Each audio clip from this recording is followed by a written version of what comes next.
Okay, अभी हम देखेंगे।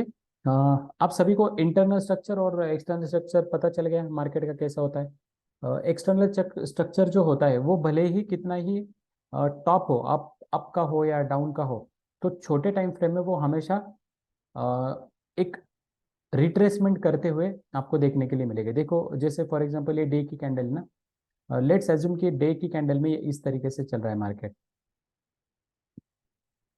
डे की कैंडल मार्केट ऐसा चल रहा है, तो ये नोट कर लो, ये पॉइंट नोट कर लो। यहां से यहां तक जो भी होता है, ये इसको कहते हैं इम्पल्सिव वेव। इम्पल्सिव वेव कहते हैं। और ये जो रिट्रेसमेंट लेता है मार्केट, ये रिट्रेसमेंट लेता है, इसको कहेंगे, क्या कहेंगे? इम्पल्सिव वेव और रिट्रेसमेंट हम इसको कहेंगे, इसको हम लोग रिट्रेसमेंट कहेंगे और इसको करेक्टिव वेव कहेंगे। ये नोट करते जाइए, इसको हम लोग करेक्टिव वेव कहेंगे। ये हो गया इम्पल्सिव वेव, और ये जो नीचे आता है ना उसको हो गया करेक्टिव वेव। अभी आपको कैसे पता चलेगा कि मार्केट ने जो है उसका अप ट्रेंड कंप्लीट कर लिया है? आपको कैसे पता चलेगा?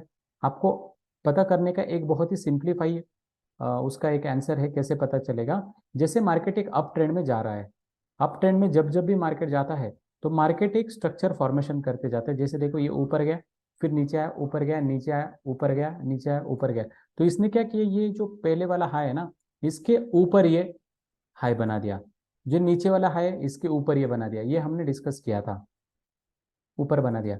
ये ऐसे मार्केट ऊपर चलता है। लेकिन जब ये इसको एक्सटर्नल स्ट्रक्चर है, इसको अभी चेंज करना है, तो मार्केट क्या करेगा? छोटे टाइम फ्रेम में, कलर चेंज करता हूं मैं। हाँ, छोटे टाइम फ्रेम में मार्केट, सॉरी क्या हो गया, कलर चेंज करना है हमें। छोटे टाइम फ्रेम में मार्केट कुछ इस तरीके से फॉर्मेशन करता हुआ आपको दिखेगा, इस तरीके से। और जब ये पिछला लो जो होता है, पिछला लो, ये पिछला लो जब भी ब्रेक होता है, पिछला लो जब भी ब्रेक होता है, तब मार्केट को हम कहेंगे कि मार्केट ने अपना स्ट्रक्चर जो है वो चेंज कर दिया, या मार्केट का जो ट्रेंड होता है, ट्रेंड, मार्केट ने ट्रेंड को चेंज कर दिया, हम ऐसा कहेंगे। लेकिन उसका जो पिछला लो होता है उसको ब्रेक होना बहुत ज़्यादा ज़रूरी है, तभी जाके हम कहेंगे। अभी ये देखो, ये 1 डे की टाइम फ्रेम है। लेट सपोज ये 1 डे की टाइम फ्रेम, 1 डे की टाइम फ्रेम है। जैसे ये यहाँ पे ये कैंडल बन रही है, ये कैंडल बन रही है, ऐसे करते करते मार्केट ने यहाँ पे हाई किया और ये नीचे आ गया। अभी मुझे आप बताओ, ये 1 डे की कैंडल है, लेकिन जब मार्केट यहाँ पे करेक्टिव वेव करेगा तो वो कैसे रहेगी बताओ मैं आपको। ये ये जो वेव है इसको अगर हम लोग जूम कर ले, यहाँ पे इसको अगर जूम कर ले, तो मार्केट में ये जो वेव है वो इस तरीके से कहीं दिखेगी आपको। ऊपर जा रहा है, फिर नीचे आ रहा है, इस तरीके से मार्केट में वो दिखेगी। ये अगर 1 डे की टाइम फ्रेम है, तो आपको 1 आवर में, 1 आवर में कुछ इस तरीके से वो स्ट्रक्चर दिखेगा। और जैसे ही मार्केट यहाँ पे सपोर्ट लेगा, वैसे ही ये जो है आगे इसका जो ट्रेंड जो है, ये ट्रेंड जो है वो ऐसा कंटिन्यू करते हुए आपको देखने के लिए मिलेगा। ट्रेंड ऐसा ये कंटिन्यू करेगा। तो ये एक्सटर्नल स्ट्रक्चर हो गया बड़े टाइम फ्रेम में, और ये छोटे टाइम फ्रेम में ये जो बन रहा है ये इंटरनल स्ट्रक्चर हो गया।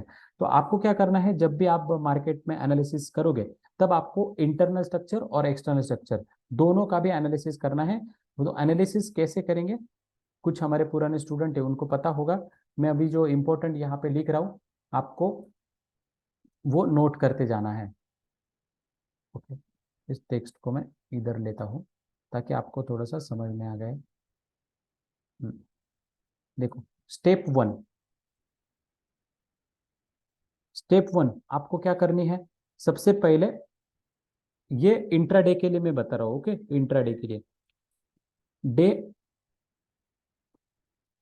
डे टाइम फ्रेम को ओपन करनी है, और डे टाइम फ्रेम में आपको मैं SNR डालता हूँ ना। SNR मतलब सपोर्ट और रेजिस्टेंस को ड्रॉ करना है, सपोर्ट और रेजिस्टेंस को ड्रॉ करना है। उसके बाद में ट्रेंड लाइन को ड्रॉ करना है। बस, अभी हमने ट्रेड लिया क्या? नहीं, नहीं। सपोर्ट और रेजिस्टेंस को ड्रॉ करना है और ट्रेंड लाइन को ड्रॉ करना है। कितना, कितने टाइम फ्रेम पे, कितने टाइम फ्रेम में? डे टाइम फ्रेम में, एनालिसिस कैसे करते हैं मैं आपको बता रहा हूँ। फिर आपको क्या करना है, स्टेप टू क्या करना है, H4 में आपको कन्वर्ट करना है। H4 H4 में आपको कन्वर्ट करना है। H4 में जाने के बाद ये जो सपोर्ट और रेजिस्टेंस आपने ड्रॉ किया है, दोबारा से यहाँ पे सपोर्ट एंड रेजिस्टेंस को ड्रॉ करना है। सपोर्ट रेजिस्टेंस, और अगर ट्रेंड लाइन आ रही है, ट्रेंड लाइन उसको भी ड्रॉ करना है। ये स्टेप नंबर 2 हो गया। अभी तक हमने ट्रेड नहीं लिया है।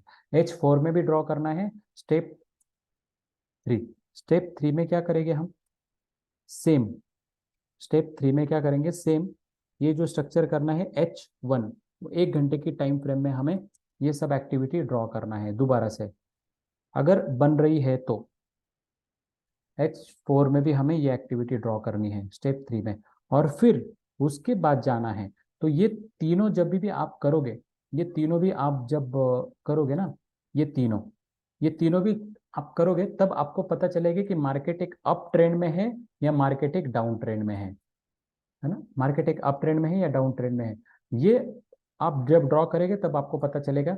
अगर इस तरीके से कुछ ड्रॉ हो रहा है मार्केट का स्ट्रक्चर, मतलब मार्केट हमेशा रेजिस्टेंस को ब्रेक करते हुए ऊपर जा रहा है, ऐसा कुछ बन रहा है, तो आपको समझ में आएगा कि मार्केट जो है वो ऊपर ऊपर ऊपर जा रहा है, मतलब ये अप ट्रेंड में है।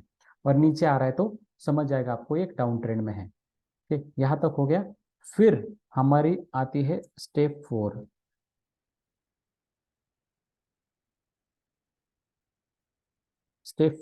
स्टेप 4 में आपको ट्रेड लेना है। ट्रेड लेंगे हम M15 और M15 और M5, मतलब 5 मिनट्स की टाइम फ्रेम में को चेंज करना है। और 5 मिनट की टाइम फ्रेम में आपको क्या ढूंढोगे, अगर मार्केट बड़े टाइम फ्रेम में अगर मार्केट अप में है, तो आपको 5 और 15 में क्या ढूंढना है, एक वी ढूंढना है, find view, V, find, line diagram करना है, फाइंड वी। वी मतलब क्या ढूंढना है बताओ, वी मतलब सपोर्ट, सपोर्ट ढूंढना है। जब आप सपोर्ट ढूंढोगे, फिर उसके बाद में आप बाय का ट्रेड प्लान करोगे। समझ में आ गया। यहाँ पे अगर आपको पता चला कि मार्केट एक अप ट्रेंड में नहीं, एक डाउन ट्रेंड में है, मार्केट एक डाउन ट्रेंड में है, जब आपको ये पता चले कि मार्केट डाउन ट्रेंड में है, आपको ये पता चलेगा यहाँ पे डाउन ट्रेंड में मार्केट है, डाउन ट्रेंड, तब आपको क्या फाइंड आउट करना है, ए ए आपको फाइंड आउट करना है। और रेजिस्टेंस जहां पे भी दिखे, रेजिस्टेंस जहां पे भी दिखे, वहां पे आपको ट्रेड प्लान करना है। तो 5 और 15 मिनट का जो भी रहेगा, उसमें हम ट्रेड प्लान करेंगे, ट्रेड प्लान करेंगे। All of you getting my point. तो इस तरीके से हमें ट्रेडिंग सिस्टम या एनालिसिस हमें करना है। जब आप एक एनालिसिस करोगे इस तरीके से, तो आपकी जो जीतने की प्रोबेबिलिटी होती है या विन की प्रोबेबिलिटी है, वो अच्छी हो। भले ही इतना एनालिसिस करने के बाद में क्या आपका ट्रेड आपके डायरेक्शन में ही जाएगा, क्या नहीं, इतना सब करने के बाद आपकी जो 50% जो प्रोबेबिलिटी है, वो बढ़ के हो जाती है 60%, बस, बाकी कुछ भी नहीं। अभी भी 40% चांस बचे हैं कि मार्केट तुम्हारे अपोजिट डायरेक्शन में जा सकता है। जब मार्केट आपके अपोजिट डायरेक्शन में जाने लगता है, तो हमें स्टॉप लॉस लेके मार्केट से एग्जिट होना है। समझ में आ गया। तो इस तरीके से आपको जो है एक स्ट्रक्चर आइडेंटिफाई करना है। और जब आप स्ट्रक्चर आइडेंटिफाई करते हो, उसके बाद में आपको ये सिनेरियो देखना है और तब एंट्री का प्लान करना है।